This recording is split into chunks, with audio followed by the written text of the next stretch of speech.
how to reduce your efforts and 10x your results. If you focus on marketing and neglect your sales, you are losing money, and I can prove it. Why sales is more important than marketing. And today in this video, I'm going to walk you through why spending your energy improving your sales process will net you a far greater return than endlessly tweaking your messaging and marketing. I recently shared what I'm sharing with you today with my client Andrew, and he was blown away by how much time and energy he was wasting for such a little return. Now, if you like this video, don't forget to subscribe so we show up in the little notification bell in the corner. Like this video if it's helpful, or if you want to see more videos like it, leave a comment down below with any questions that come up.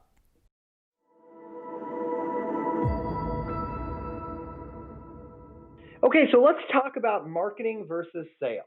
One of the biggest things that I find is most people want to focus on marketing. They don't want to focus on sales. They're always trying to tweak their marketing so that they can get people on the phone who just lay down at their feet and hand their credit card over without any sales skill whatsoever. And the reality is that that's just not realistic. You're never going to hit your business goals if you keep focusing on marketing and you don't focus on sales. Now, marketing is important. Don't get me wrong. You absolutely should be looking at your marketing and always looking for ways to improve it. But what it comes down to is that you can only endlessly tweak your bullets on your landing page. You can only so many times tweak your VSL or your webinar. Your ad copy. All of that is only there's certain KPIs that most key performance indicators that most business owners hit. And it's pretty rare to get too much above that. Now, you should be aiming to hit those KPIs, but here's the thing. Even if you're not hitting those KPIs, if you focus on your sales first, the good news is you're going to close more of those leads than you would otherwise. And then concurrently, you can be working on your marketing. But I find again and again and again, people it's like they're afraid of sales.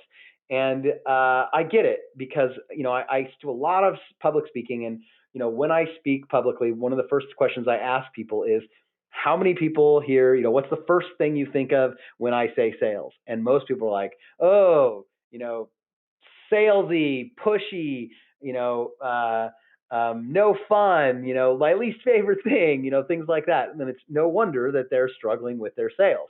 If you think of sales as a bad thing, you're not going to get good at it.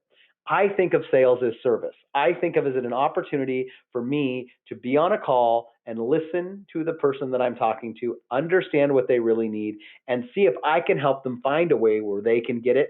And if I can help them do that and they can enroll and work with me to get that result, that's amazing. But at the end of the day, I'm not attached to the sale.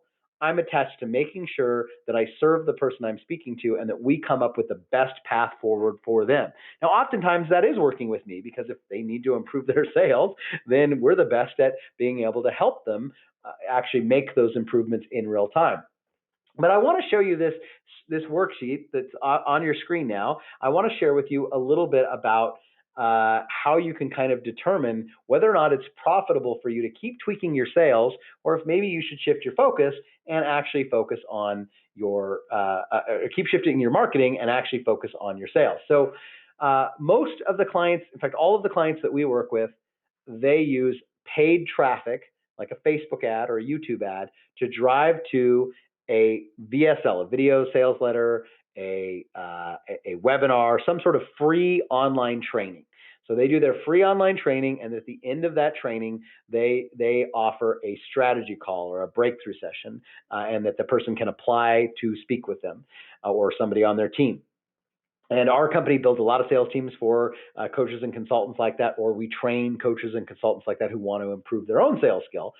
And so what happens is there's a cost, right? For every person that clicks the ad in Facebook or YouTube and goes and watches their webinar, and then a percentage of those, register, a percentage of them watch the webinar, a percentage of them apply for a call, and at the end, you get so many calls, and then out of those calls, some of them you aren't a good fit. Reading the application, you cancel. Some of them are a good fit and they show up, and some of them don't.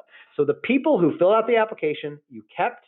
and then you decided to speak with them, and then they answered the phone. That's your cost per completed call. So if you're spending $250 to get somebody on the phone, and you've got a $5,000 price point, and you're closing, let's say, 1 out of 4, then for every $1,000 you spend, you're bringing in $5,000 to your business. So it's a $4,000 profit before your other business expenses and your fixed costs and your fulfillment costs and all those kinds of things. But that gives you, an idea. So if your cost per completed call is $250, and let's say that you're at an average close rate of 16%, and let's say you only take 20 calls a month, because some of these bigger numbers are going to be if you're building a team. So if you're taking 20 calls a month, you've got a 16% close rate. If you're taking all the calls yourself, you probably don't pay a commission. Okay, so that means you're spending $5,000. If you're making 3.2 sales, your total revenue on that $5,000 on 3.2 sales is $16,000. Okay, really you're looking at more like 15,000 because there is no 0.2, but you get the idea here, right? So that means your total revenue per call is $800, and you've made $11,000 on your 250 times 20, so your $5,000 in total spend. Well, most people spend all their time up here. They tweak their marketing and they try to reduce their cost per completed call. So let's say you drop that 20% from $250, you drop it down to $200. That nets you an extra $1,000 because you spend that much less on your cost. You're just reducing your cost. But imagine for a second if instead you focus on improving your sales. You leave your cost per completed call right where it's at, and right away you say, I'll worry about marketing, but right now I want to make sure I'm closing every lead I possibly can. And let's say in doing that, totally realistic if you're focused on sales to get your close rate up from 16% by 20 points, 20%. But let's just use a more conservative number, and let's say you get it up 10 points from 16% to 26%. If you do that, you're now going to see $21,000. You've doubled your revenue. Okay, and I just want to show you that again for illustration purposes. 21,000 versus if you keep your closing rate where it was, you're at 11,000. And if you worry about your cost, let's say you even drop your cost to 150, you're only going to see an extra couple $1,000. So why does everybody spend their time trying to tweak their marketing? Right? Have more conversations. Learn how to master those conversations. If you master the sales conversation, you can keep your marketing where it's at. Heck, you could be spending $0 and you could just get good at going out and networking and meeting people. But if you're really good at closing, and let's say you actually do get that 20 points, which we see clients do all the time. And so instead of 16%, you're now closing at 36%. You're going to triple your revenue. So this is the best way that I know how to illustrate to you that you got to stop focusing on your marketing, right? I'm not saying forever. I'm not saying you shouldn't also always want to be improving your marketing. If you don't have any marketing in place, then absolutely you should be doing some work on your marketing. You want to be bringing leads in. But if you're bringing leads in, or you're out networking and you're having conversations with potential clients and you're not closing them, then this is where you should be focused, right here. You should be focused on improving your sales. Okay, I can't stress that enough. And I hope this was a good illustration for you of why your sales is so much more important than just focusing on your marketing. All right, if you enjoyed this video, click the subscribe button so you get notified every time we put out new content. Make sure to like this video. And of course, if you found it helpful and think that there's somebody else who might find it helpful, make sure to share this video with them as well.